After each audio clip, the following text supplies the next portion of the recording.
Hey everyone, and welcome back to the channel. It's Cody here doing part 2 of the Copa de la Diversión. If you haven't seen part 1 yet, definitely just pause this, go watch part 1. I'll link it in the description. It's going to include a brief kind of intro as to what exactly Copa de la Diversión is. So for my minor league fans, for my Copa de la Diversión fans, this is kind of the definitive ranking list for the current 85 Copa de la Diversión teams that exist among the 120 minor league teams that exist as of 2022 in the making of this video. We covered a good deal of teams in part 1, finishing off at number 59. So today we're gonna go ahead and jump back in, beginning at number 58. Before we get too far into this, I just gotta give a shout out to my Flying Chanclas de San Antonio that are playing lights out baseball right now. Also just wanna give a big thank you to everyone who's been supporting the channel up to this point. It's pretty cool to see the growth that's kind of progressing organically, and I'm very excited to see where this channel goes, and I love making this content for you guys. So if you do like this, be sure and consider liking, subscribing if you haven't already, commenting down below some of your favorite teams so far that we've talked about, and ideas for videos that you would want to see in the future as far as like leagues and rankings go. Leading things up to date, number 58 with Marty in the background,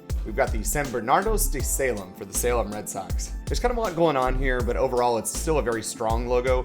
I love the Dia de los Muertos kind of vibe going on with all the little intricate pieces of the dog itself. I can't say I'm in love with the kind of goofiness of the dog's expression, and we also kind of return to form with seeing the top-down bottom part as far as like we've got a logo thing up here with some text across the bottom. I'm never happy to see that, and so it really loses me there quite a bit. Pretty good start to where we're at with this list. You know, we're kind of like in some of the mid-tier sort of things, and these are all going to be very strong. You can make a case for a lot of these, but still a very good strong start. Next up, we've got the Los Cabritos Maldichos. My baseball fans will really appreciate the symbolism here and the name of the cursed goats when we're referencing a team for the Chicago Cubs organization. This logo is super fun in like its name and its connection to the parent team. Say what you will about this, it's still pretty strong. It does not hold a feather to the old version of this team. They changed their logo in 2022, and this thing is incredible. This new version is nice, it's presentable, but it doesn't have the same energy that this one held. I love this so much better. The text part over the horns is a little weird. It's almost like kind of blocking the goat. I don't really like that layered look at all, but the Curse of the Billy Goat, still such an amazing name and connection to baseball and the Cubs in general. Love, love, love this team name. Next up, we've got the Demonios de Moines. We're looking at another Cub team actually back to back. We've got a demon who's a little derpy looking, kind of has like a cartoony family friendly smile, but it is super cool reading the description here that the name Demonios is just like a couple letters off of Des Moines. Clever use of you know, just kind of like wordplay there. That might be my favorite thing about this. I'm like a wordplay kind of guy, and I appreciate that. Too derpy looking on that demon, but still very cool. Next up, the Luchadores de Reading. Okay, so as mentioned in part 1, there are a number of like luchador logos in Copa de la Diversión. This one's very strong. It's actually not the highest in my opinion for the luchador motifs, but it is super cool because it actually, if you look closely, it includes a lot of landmarks in Reading, Pennsylvania, kind of like iconic areas and landmarks of the city. So that's really, really cool. But it does kind of not work in its favor so much. It kind of makes everything a little too busy. The text is really kind of boring in my opinion, and a little cartoony too. While the luchador is super tough, so like those two things don't quite match up for me. I do really like that the luchador appears to be kind of rising out of the text, so it's almost like a sun rising over the name of the team. But the cartooniness of like the curvy text kind of takes me away from that. It's not as like edgy and dramatic and cool as the rest of the actual like luchador himself. So there's a lot to love about this, and there's a lot that's just kind of like losing it a bit for me. Overall, still very strong. Next up, the ostelotes de Greensboro. Right off the bat, really cool ties that this animal, from what I'm reading and understanding, it's native to the Greensboro area. So that's that's pretty sweet. I will say the proportions don't look quite right, like the head versus the arm. It's just not quite, it just doesn't really match up there. The word mark is fine too, but it's a little boring. The head suspiciously looks like the old logo for the Jacksonville Jaguars, so that's a little sus. Pretty cool logo though. Next up, the Chupacabra de Round Rock for the Round Rock Express. Now, this is kind of one of the most disappointing logos for me because the name and the story behind chupacabras and like the lore of a chupacabra is super cool to me. It was like first learned or explained to me when I kind of moved to San Antonio and living in Texas. I kind of like have learned about like the idea behind chupacabras a little bit more. It's funny, it's almost like the southern version of like a Sasquatch. Overall, I feel like this is just kind of like too cartoony of a character to really be considered like freaky or, you know, so again, I love the name, but it's just a little too goofy and cartoony. It doesn't quite pull off like the creepy lore of like the Chupacabra is gonna get you kind of thing. It's just too cute and kind of meh overall. I think the name and the idea of it is much more exciting than the actual execution. And now we've got the Playeros de Harrisburg. So I will be honest, I love the chill, laid back vibe of this. That lizard is just super chill. That's the vibe I'm going for in 2022 this summer. Harrisburg is not really a place I would associate with beachgoers. However, their stadium is literally on an island in the middle of the city of Harrisburg. So this is actually super sick. Man, I would love to go to a game in Harrisburg, and check out the stadium. It looks so cool. One big thing that's bugging me though is that lizard, just bring him down so that he's chilling on top of the text. And that'd be such an easy way to make these two pieces interact, because you have this lizard up here chilling, you have Playeros down here, just the text itself. Just bring them together. It's not that hard to do. I'll do it for you. Here you go. You're welcome, Harrisburg graphic design team. I fixed this for you. Moving on, the Manzanas Luchadores de Fort Wayne, so the fighting apples. We've seen a number of teams already where it's like a fighting food item. The name passes the vibe check for me. It's a really cool connection. The Fort Wayne tin caps already have like an apple kind of motif going on with their logo. The logo itself is like, it's very text heavy, but it still has a really nice like flow and energetic kind of action vibe to it. And I love that he's got his hands unattached. It almost has like a video game kind of quality in that regard. It actually looks very tough. Next up, the Los Questos de Frisco. Bold choice making Teddy Roosevelt a damn piece of cheese, but it actually works pretty sweet. It's kind of a cool connection to the city. This is like a specific type of cheese that this is supposed to be. The font loses me a little bit. That Q kind of looks like a 2, and I'm not really kind of crazy about that. Teddy Roosevelt is a piece of cheese in this logo, and I really don't know what else to say about that. Bravo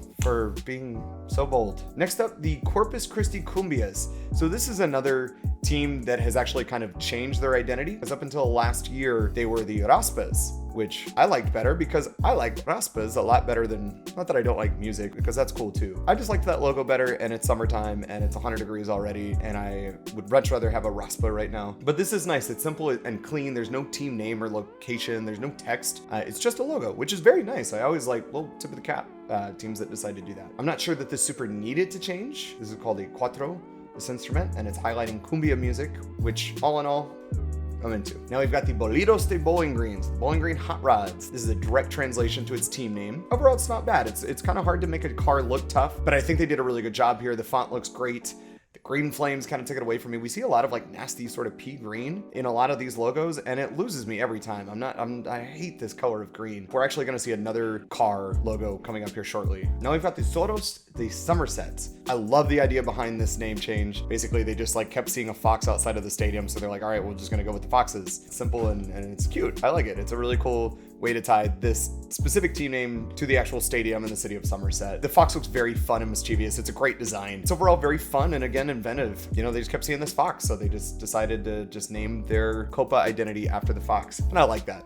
Very cute. Next up, we've got the Caballos de Stockton. And I really like the history and context behind this one too. A direct translation of horses, but if you look at it closely, it's like an iron horse in reference to like the train industry of Stockton being very important back in the day, and actual horses themselves. Trains and horses have like a kind of like a cultural connection to the city of Stockton being like a port city. The horse itself here doesn't really have much of a personality or any kind of like pop to it. Colors work. They don't really look amazing all in all. The actual idea and the context of the name and the meaning is super cool, but it just leaves a little bit to be desired. Next up, we've got the Pajaritos de Norfolk. The birdies.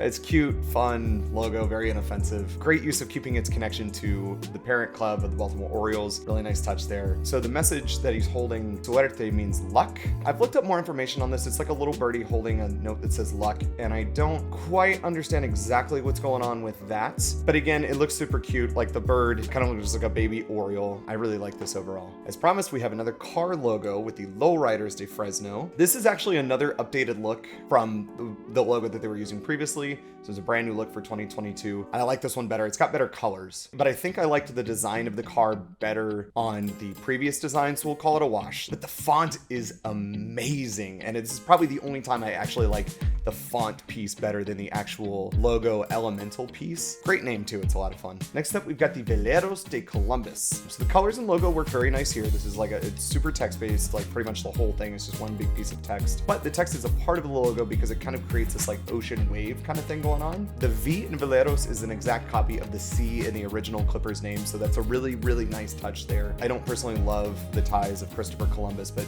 you know, we're going with the idea that like Columbus, Ohio is named after Christopher Columbus in the first place. But I get it, and objectively this is like really nice to look at, and it's very well done. We're just going by like kind of more focusing on the actual logo itself for like an artistic piece rather than the context of the name. That being said, this looks fantastic. And now we've got the Cardenales de Springfield for the Springfield Cardinals. This is a very nice Dia de los Muertos vibe to the original logo. They did a fantastic job with it. The skeleton feet are exceptionally cool. So this is very simple, yet it's really effective. We've seen a lot of like Dia de los Muertos kind of incorporations to these logos already, and sometimes it feels like sort of like a cheap, easy cop-out thing to do, but in this case, it's actually very well executed. Now we've got the Salsa de Winston Salem. There is some cool symbolism. So the chips are supposed to represent the 3 points of the Piedmont Triad, which is anchored by 3 cities, and that's Greensboro, Winston-Salem, and High Point. It's a very historic and like dense region as far as population goes in North Carolina. And apparently the 2 chips are supposed to represent the cities of Winston and Salem. Very cool symbolism there. It has this very cool like Mesoamerican design that I really like. It's simple and it's well done. This is way better actually than the previous name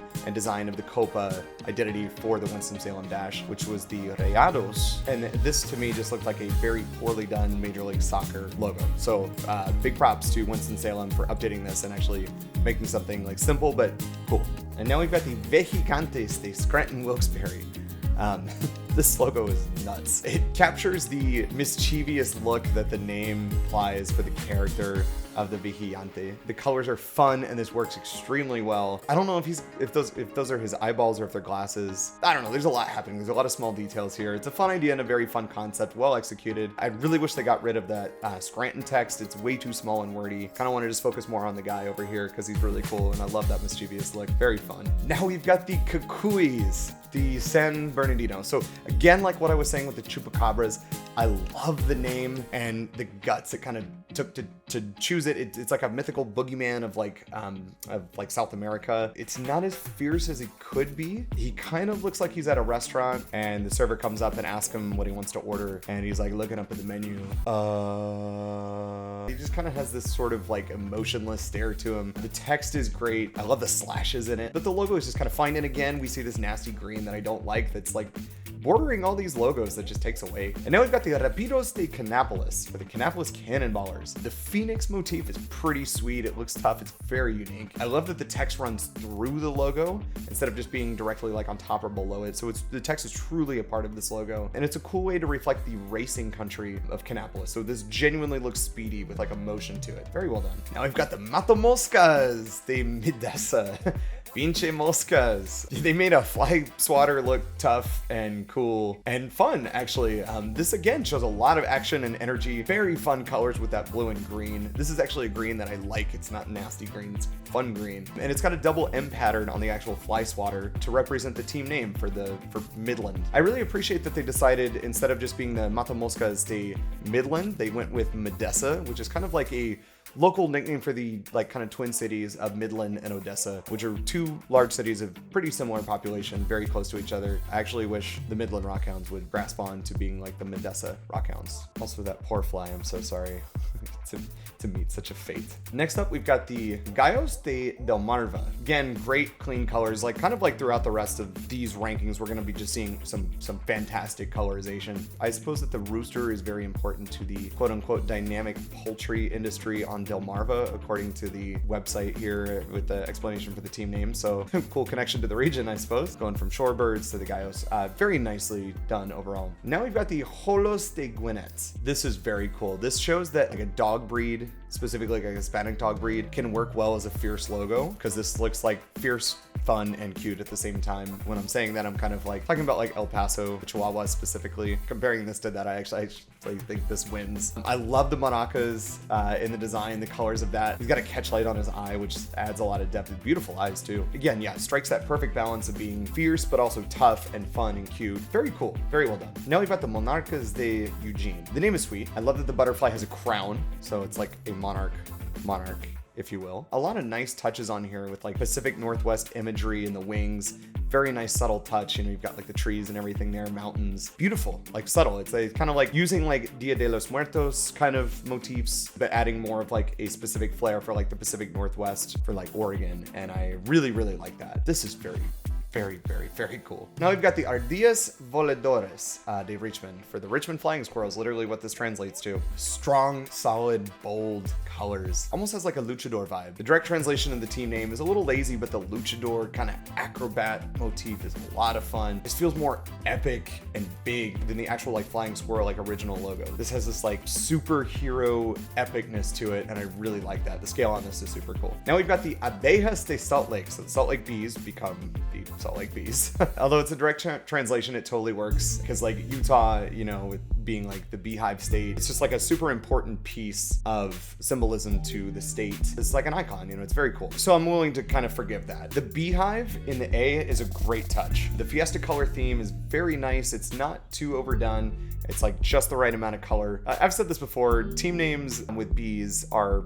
just better than most other names. I don't know what it is about like being a bee specifically, but if your team name is a bee, you're gonna have a fantastic logo every time. That's without fail. You like jazz?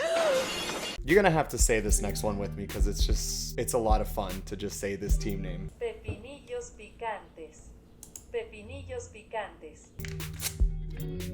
Oh, that's spot. Oh my god. Oh, that was a mistake. A few moments later. The name is fantastic. The logo is fantastic.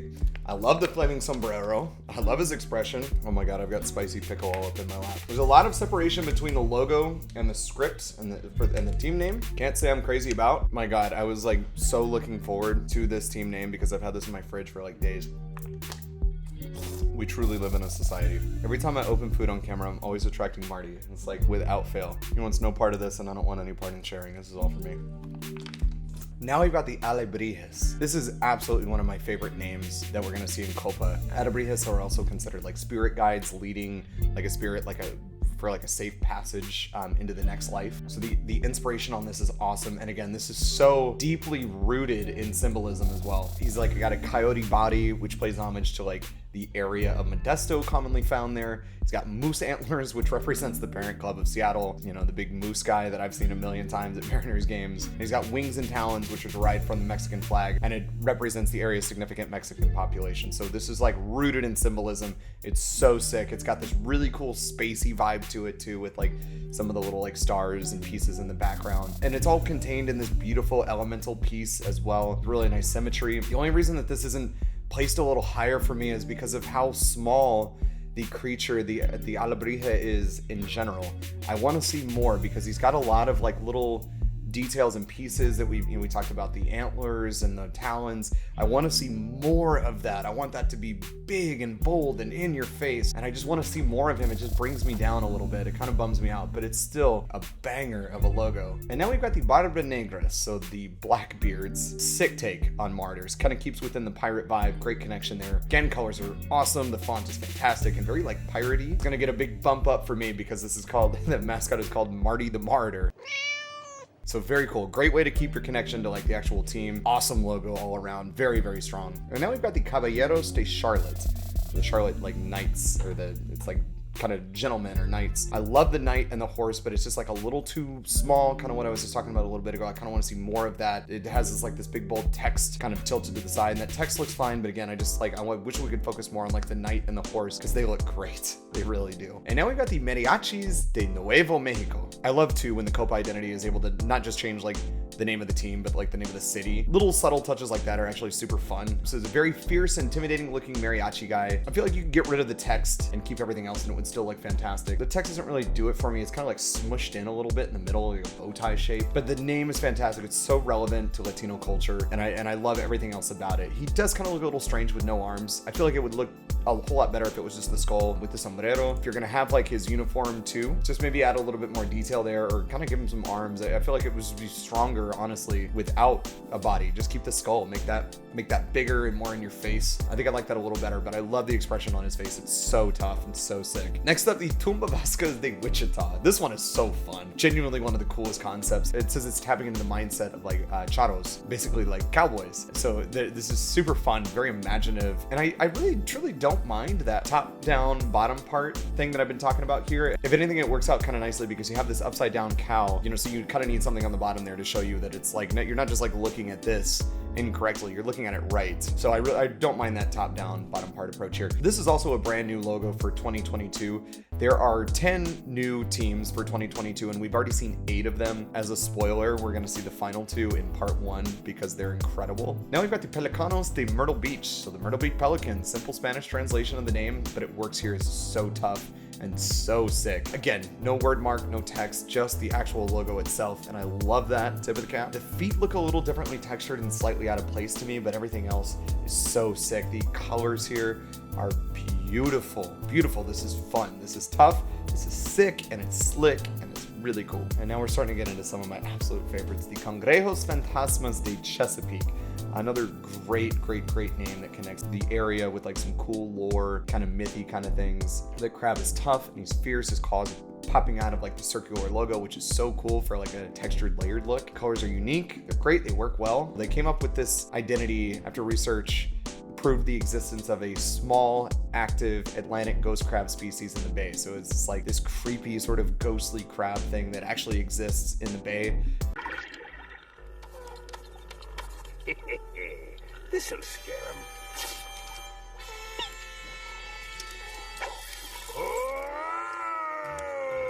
Oh my gosh! A floating shopping list! Ah! I'm not a shopping list. I'm a ghost. Super spooky and really cool. And now we've got the Locos de Lansing, one of my favorite logos. Very, very fun. This is stupid, fun, goofy energy just radiating from this logo. That owl thing is like derpy, but it's super funny. And the word mark matches the energy of the actual owl itself. So the O's in Locos and that C kind of make like the face of an owl. That's a super simple, subtle touch. I guess in Lansing, they say, let's go nuts. You know, like they're the lug nuts, so they say like, let's go nuts. So Vamos Locos is just kind of like a translation of like, let's go nuts, like, let's go crazy. This is probably the most fun logo that we've talked about so far. This is awesome. And that's the thing, like Copa it's the fun cup. These are supposed to be fun. You know, they don't always have to be super tough, badass. Personally, I like that. I think that's weighted a little heavier. I love like these really incredible, like tough, fierce logos. But you can't deny how much I smile every time I look at this insane logo. Now we've got the Conquistadores de Everett. The name is sweet and the logo works very well. We've kept like the Aqua Sox frog thing going on that Everett has, and now he's a conquistador. The mountains in the background are very nice touch and this like really beautiful elemental piece. This is like kind of a rare case of like text and logo working well together as like one piece. We haven't seen that a whole lot so far in doing this ranking list. And finally today, wrapping things up, guys, we've got the Llamas de Hickory. Oh, I'm a Perusa. Now face the fury of my optiblasts. What the?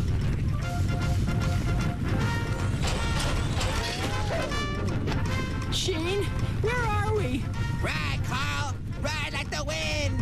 There's also not a cigar in his mouth. It's apparently a furniture leg, which complements the region's furniture industry. So very cool, kind of connecting a little tie to the community there, and I really, really dig that and appreciate it. Guys, we've only got 20 teams left. I really appreciate you sticking this out with me. That was a lot of teams that we just kind of like went over. And if you're still on the lookout for a specific team that you haven't seen yet, that means it's coming up in the top 20. If you want to make a case for your team, go ahead and let me know. Like, I'm super open to what you think is going to be in my top 20 overall for Copa de la Diversión. There are so many incredible logos that we've talked about, so many great ones still to see. If you like this, go ahead and give me a like, subscribe if you haven't already, so you can stick around and see part 3, where I will talk about the 20 best Copa de la Diversión rebrands for minor league baseball. Hope to see you there. Thanks, guys. We'll catch you in the next video.